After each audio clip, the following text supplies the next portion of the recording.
than ever before. Oh, and whilst we're talking about human, the colour of man, of course, for those that have followed my nonsense, you're not a person. So I just get that through because you're not persons, you're men and women.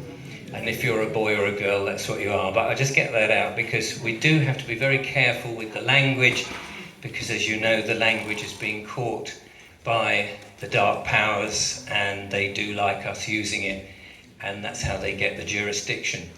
Let me say, first of all, I've interviewed Michael Tellinger twice. Very lovely bloke, and I came here, oh, the screen's not there now. I came here, like the rest of you, to learn as much as I can about the initiative One Small Town.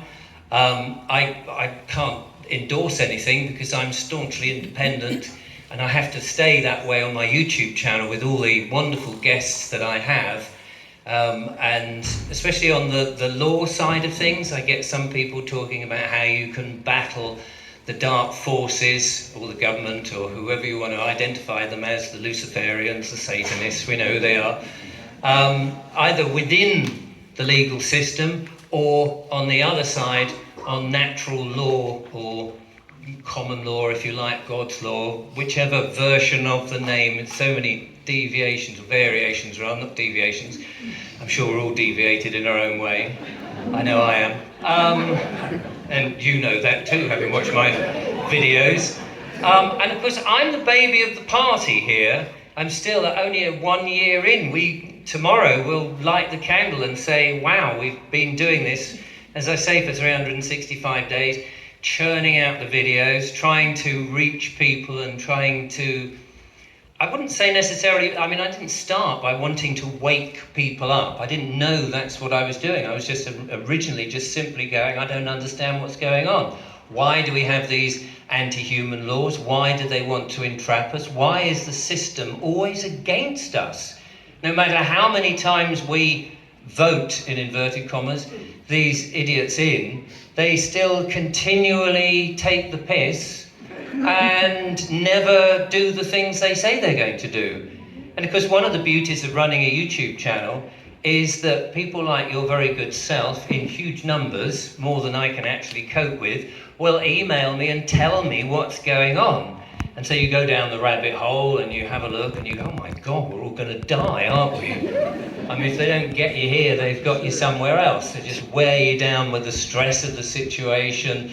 You feel that you can't do anything. But slowly, you discover there's a ladder out of that rabbit hole, that pit of doom, and you climb yourself up and you start to realise, actually, you are a sovereign person. You're a sovereign man. See how easy it is? See how easy it is? It's hot in here, isn't it? And you start to, thank you very much, my glamorous assistant, the lovely Julia. Good day. All right, Laura, I'll give it a 12. Thank you very much, Julia. That's 5 points to you and 2 points to me. I'd say absolute shower. One of my successes, it seems to be, funnily enough, is that as people continually tell me, I'm an affable chap, or I'm sort of charming, or I'm, somebody said to me, you're sort of the Alan Titchmarsh of the truth movement. Which actually, seeing that he's a gardener, and we want to find land and grow our own stuff, actually that's quite a good compliment, really. Over the year, I've seen my role very much develop from asking the questions, understanding what the problems are, to then talking about what are the solutions. Now it's a question of doing the solution. And it's been that sort of 3-part journey. So next year, I really want to be out there doing things. And whatever that is, I'm not yet sure. Whether it's this sort of stuff, and there's lots of other initiatives that are going on, and there's just so many people in different parts of the world and in this country as well, coming up with amazing ideas. And in a way, we kind of have to thank the dark powers for alerting us that actually we are incredible people, that we've got minds, that we've seen what they've done to us, they've dumbed us down. but we're not accepting it. We're going forward and doing something.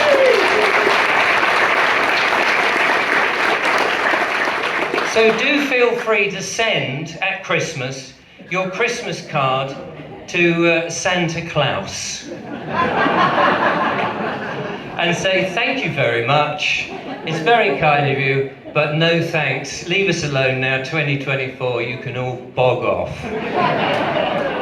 And if anyone can find a pilot to get them all on a plane, but you know, we can't spare the pilots, so we don't want any of that. Yeah, well, exactly. But on that note, I do feel there's a lot of stuff going on at the moment where we're all trying to help find the right course, and then arguments start up amongst ourselves. And this does seem to be a big problem. Somebody was telling me every time that the what would you call them? The proletariat, is it? The people, the downtrodden, sort of rise up. And they almost get to the point where they're going to get above the masters and do it. But then they end up arguing amongst themselves. And what happens is they all fall apart. We're at a point where we just can't allow that to happen. Now, we may disagree, and we've seen how disagreeing in Brexit, you had the difference of opinion. Through COVID, we saw how we had a difference of opinion, and people lost friends and family, and people said, I'm not going to talk to you. They may have agreed with 95% of what you used to talk about, but because you had your one difference of opinion on the COVID situation, suddenly they've gone off. They're no longer your friend. I mean, it's incredible. I've had that, you've had that. My son still thinks I'm a conspiracy nut. Even though I showed him I'm in the paper now. That's even worse.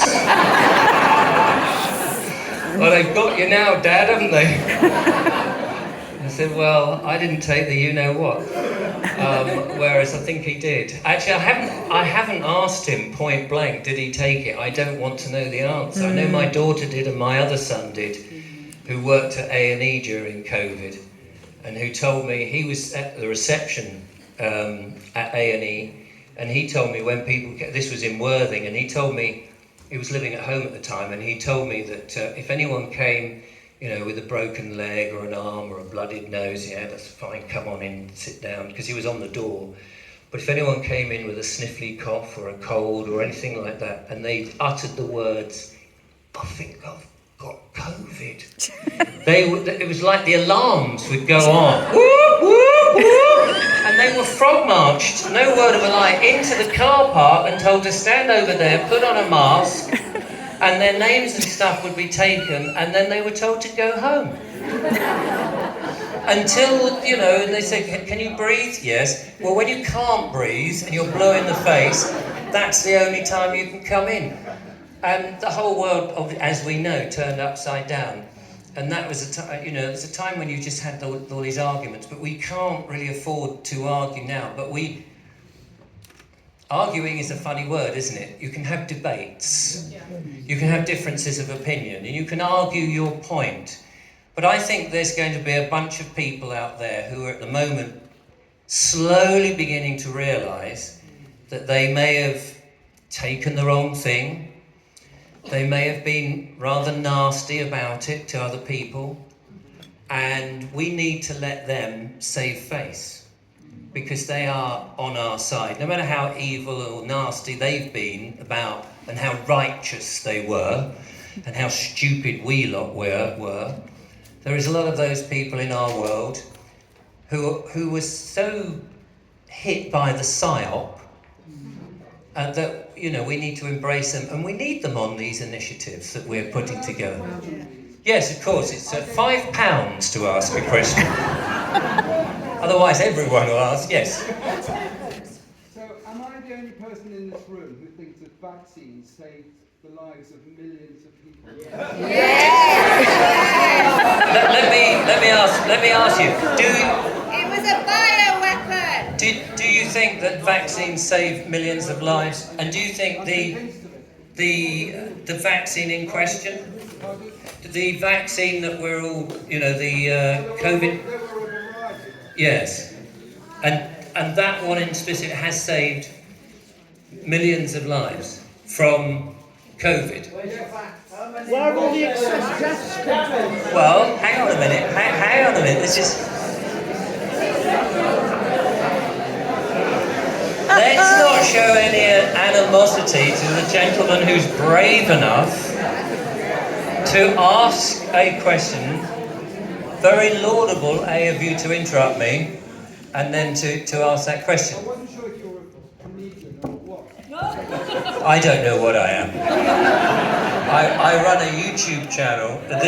Some of these people in the room have enjoyed some of my content and maybe have contributed to the content. Yeah. But I appreciate you asking the question.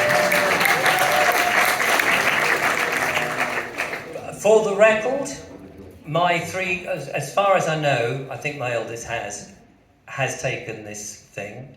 So far, none of them have dropped down dead. I do have emails from people, quite a lot. Of course people have been hurt. It's inevitable.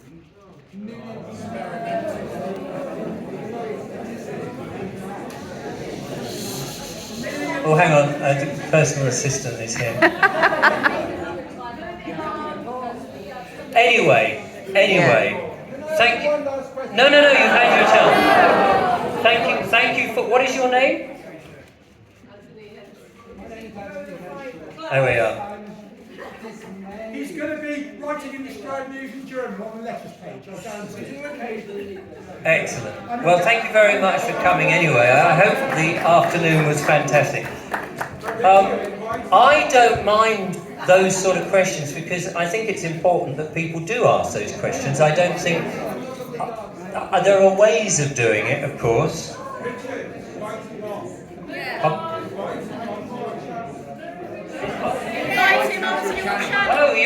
come on the show. You'll be very welcome. Not this show. Come on the YouTube channel.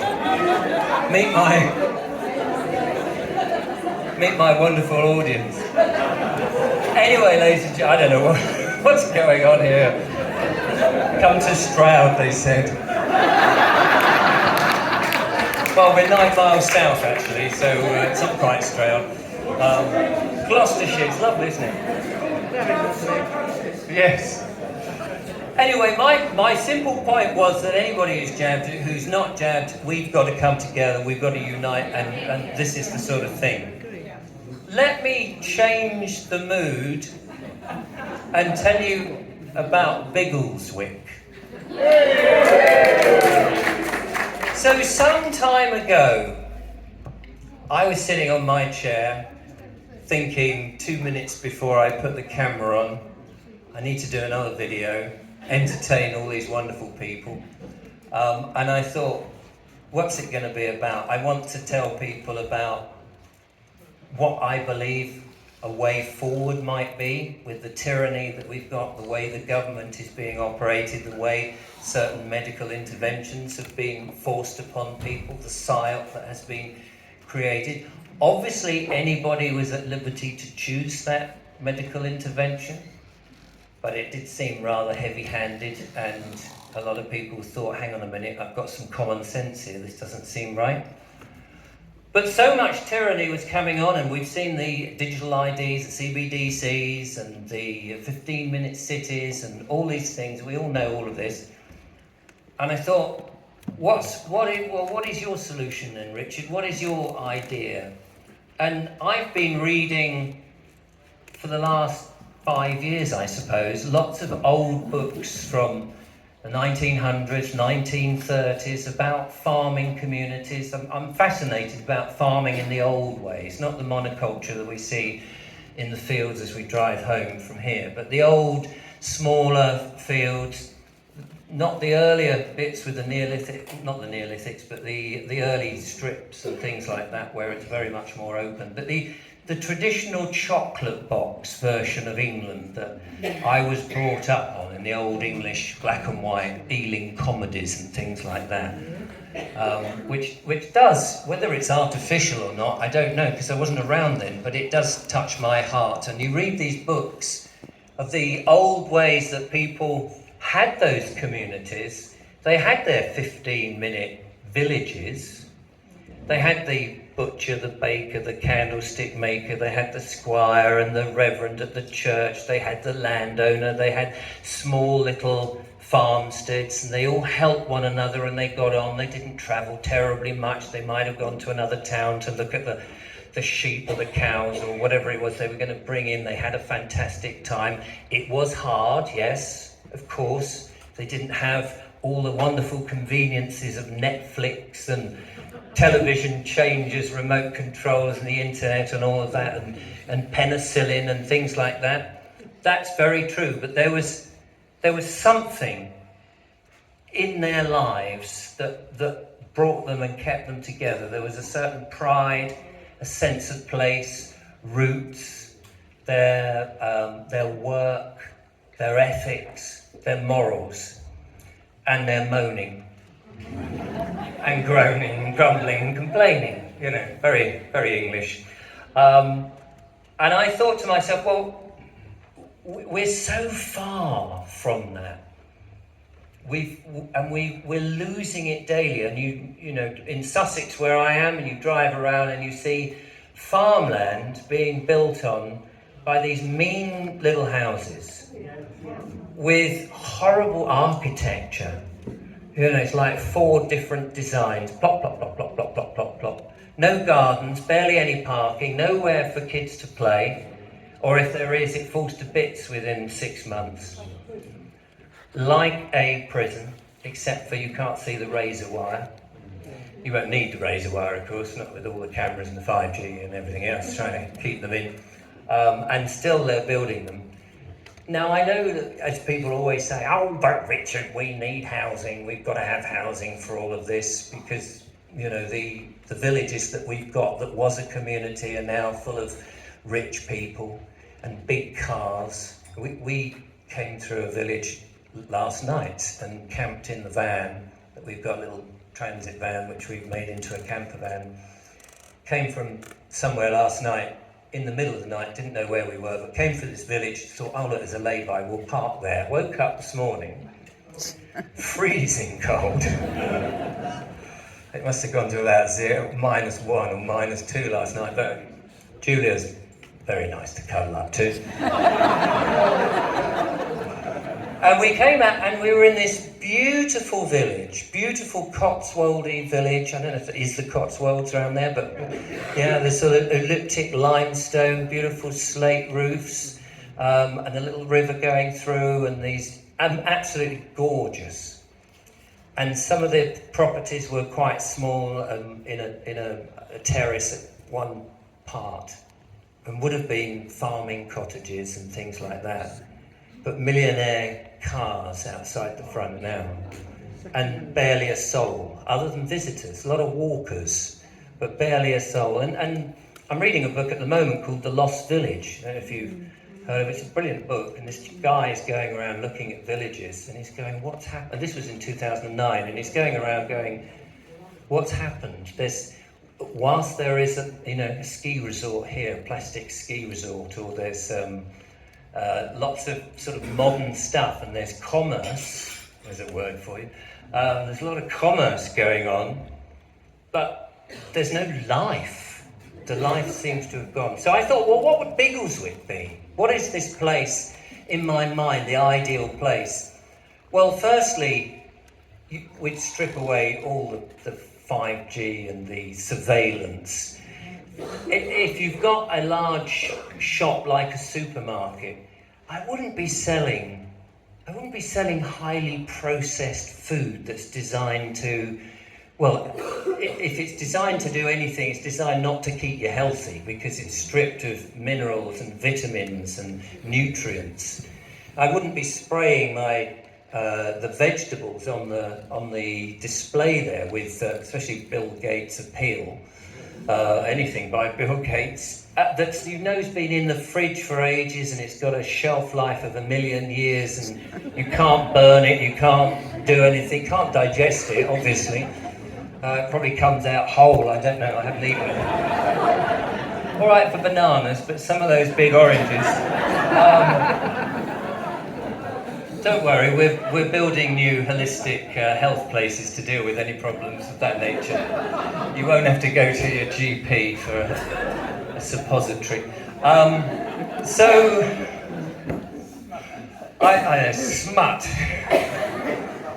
Outrageous. We're all real people here, aren't we? We're all real people. People.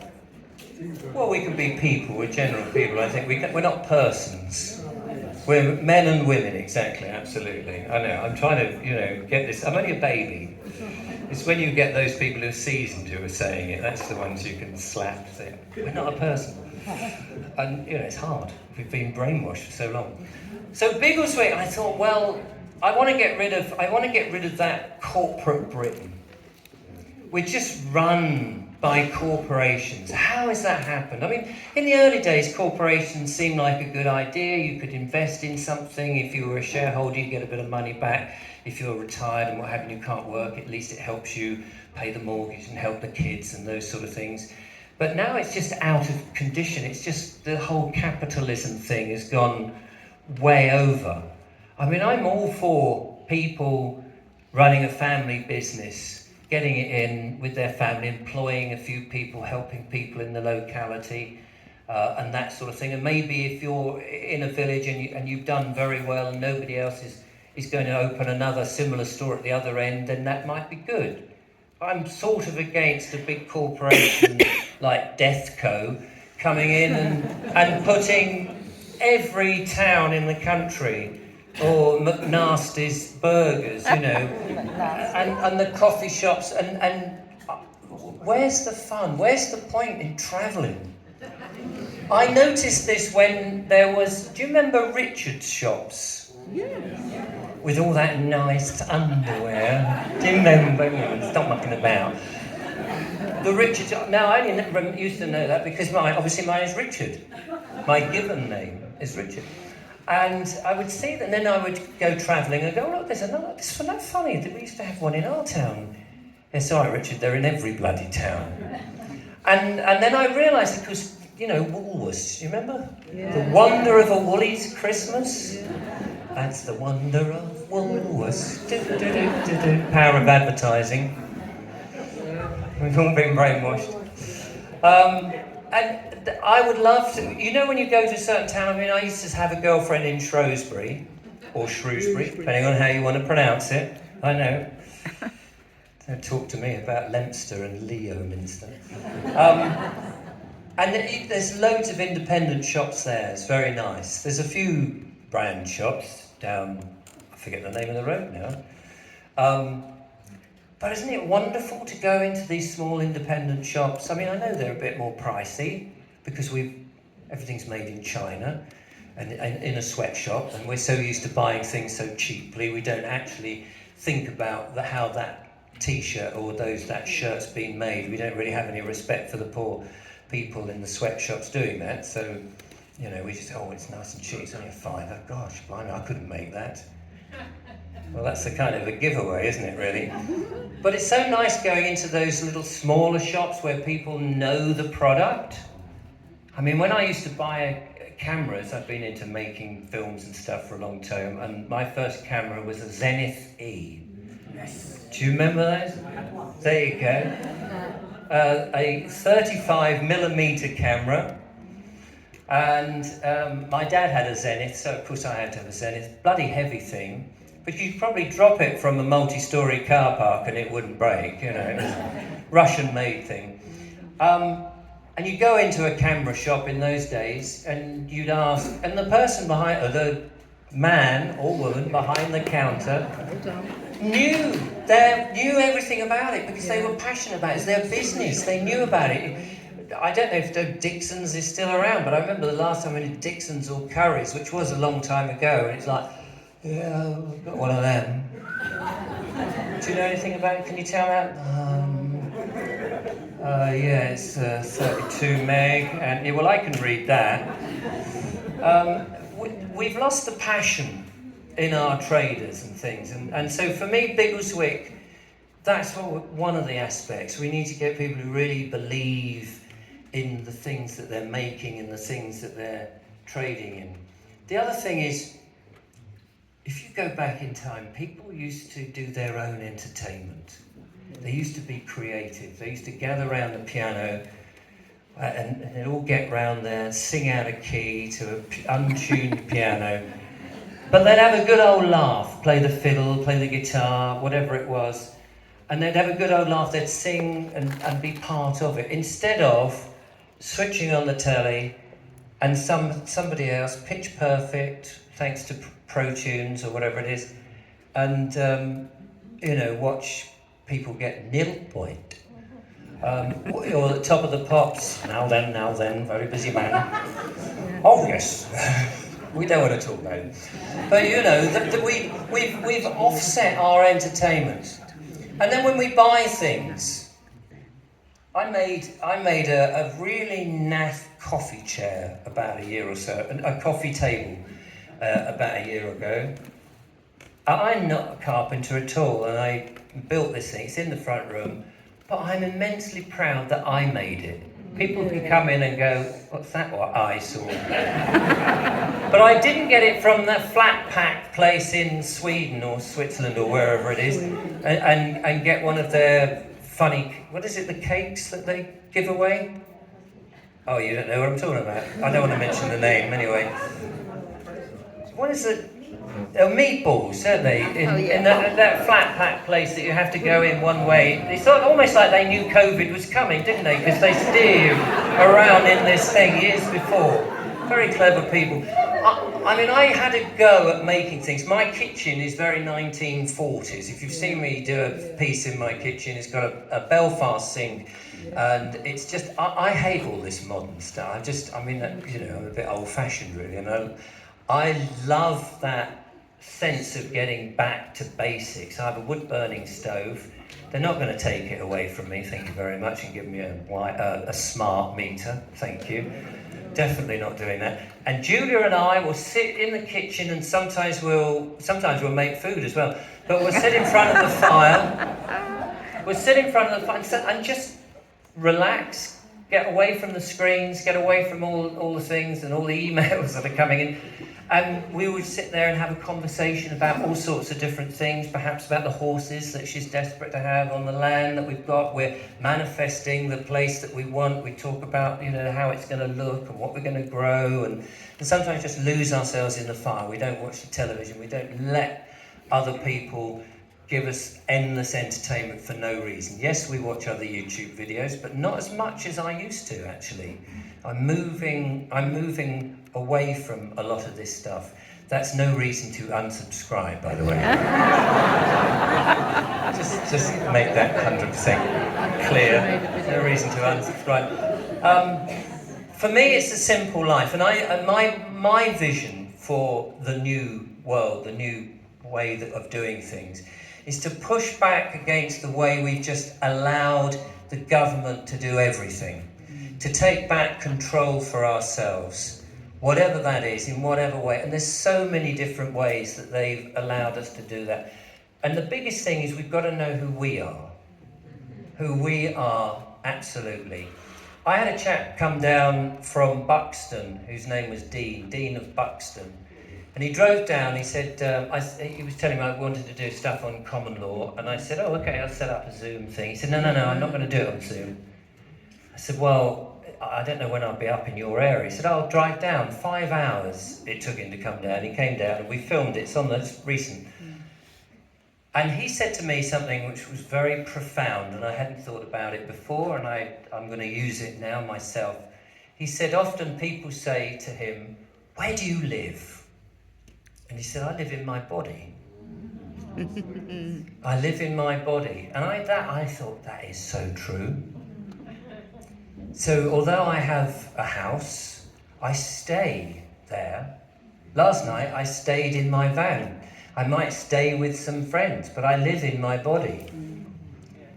You can probably write me a letter to my house address, but it doesn't mean I'll necessarily get it.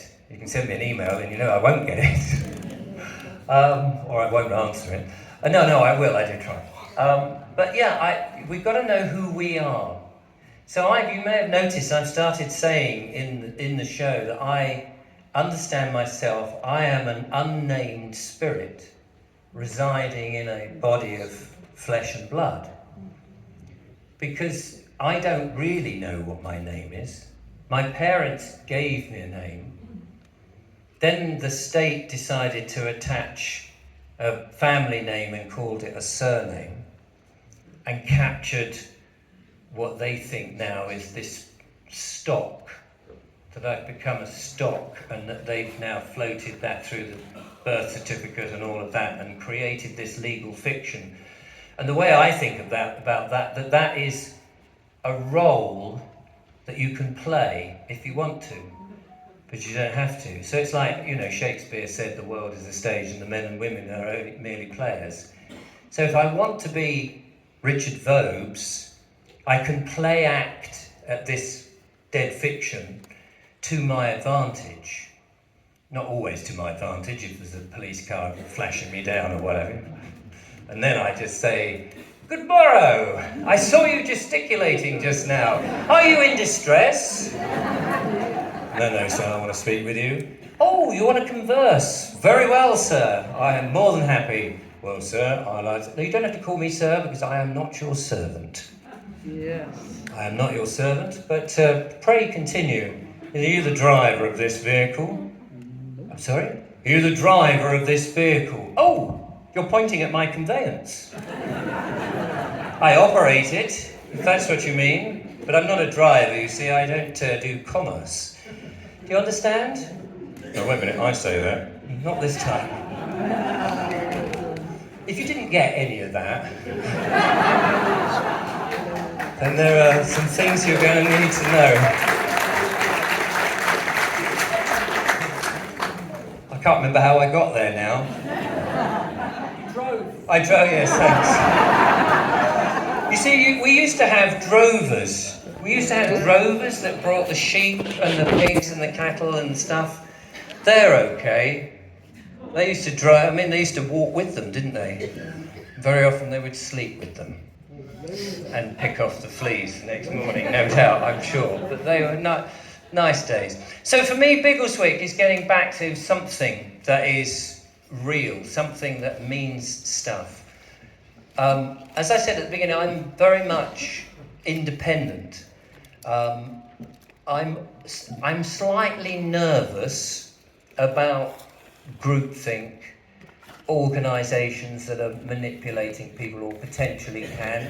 I'm not saying it's going to be a bad thing on any of these things, but we do find ourselves falling into these arguments. But it's early days, and we're all, the fact that people are in this room now looking at this initiative and thinking, is it a good idea, isn't it? What are the pros, what are the cons, what could we do, how can we improve it, where should we go, is fantastic. We're all looking for answers. And perhaps a year, 2, 3 years ago we weren't, we were just complying.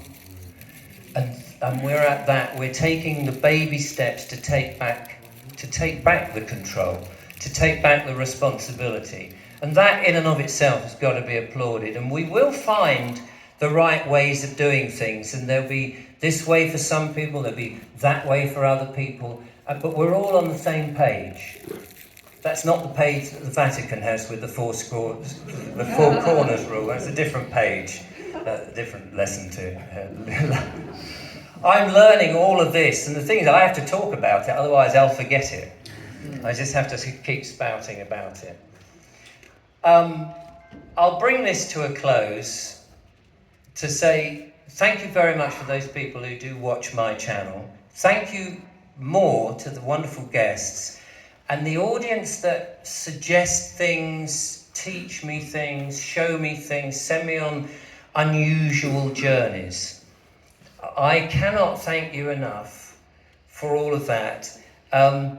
I get slightly concerned when people say, "Oh, Richard, you are brave." I did put an extra lock on my door, you know. It does worry me when they say that, because I don't think I'm being brave. I just think I'm being me, and I'm just giving you my thoughts. And if anybody's interested in my thoughts and hopefully what I think is common sense, then that's great. It does seem that 180,000 people seem to have found something in the videos and have subsequently subscribed. It is incredibly humbling, and I think I say that for all the organisers who do this sort of work. It is incredibly humbling that anyone puts their faith in what you're doing. And the last thing I want, running my YouTube channel, is that anyone puts me on a pedestal, because that's not what I do it for. And I'm sure everybody who's doing all the initiatives that you're doing here, it's not. We're doing it because we know it's right. We all inherently know what's right. We all might do it in slightly different ways to other people, but we all are following whatever it is that's guiding us. And I'm on that spiritual journey. I'm still trying to understand that part of it, but I'm just going with the flow. So from me, a very big thank you for coming. Take some of these ideas, think about them, digest them. The biggest thing that we can do is just engage in conversation with other people, just posing questions. I was interviewed by a chap who was the same age as my son the other day, well, about a month ago, doesn't matter, 28 years old, and he said to me, he said, "Richard, I envy you because you can talk to anyone." And I said, "What do you mean?" He said, no, I mean in the street. You know, your generation, this wonderful generation, bar perhaps a couple of people here, because we're all in a certain club, aren't we, somehow. He said, you can talk to anyone. At a bus stop, you know, you just make idle conversation. He says, young people can't do that. They've lost the art of conversation, just general chit-chat. He said, I'm a member of a gym, and when I go into the gym, it is, all right, yeah, all right. And that's it. There's no, isn't it a bit of a wet day? Oh, did you get wet? Oh dear, I like your trainers. You know, just simple stuff that engages you in conversation, or a little moan about, oh, did you see that bloke in that car? He was a bit aggressive, wasn't he? There was no need for that, mate. You know, sort of moaning, groaning, grumbling, complaining, all of that. We can talk to people. And we've got to try and train up the next generation to let them talk to people, so that if anything happens to the internet and all the Telegram groups and all the WhatsApp groups and all the places that people find themselves on, and the myriad of other chat rooms that we don't know about, that young people know about, that we don't know about, we need to engage them in real life conversation. Because youth clubs have disappeared, haven't they? People don't go to the pubs to talk anymore. It's all big screens and big music and all of that. We need to get back into having that national conversation about whatever we like with all different ages. And we're the generation to do it. So go forth and have a good old natter. Thank you very much.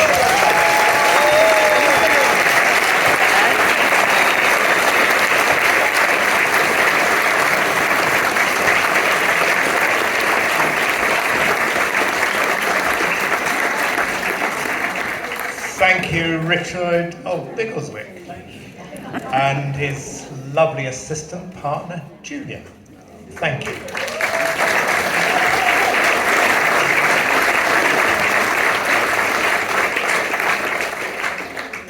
Julia from one small town has had to go because she's the only carer for a father, and she's had to zip back. I'd really just like to say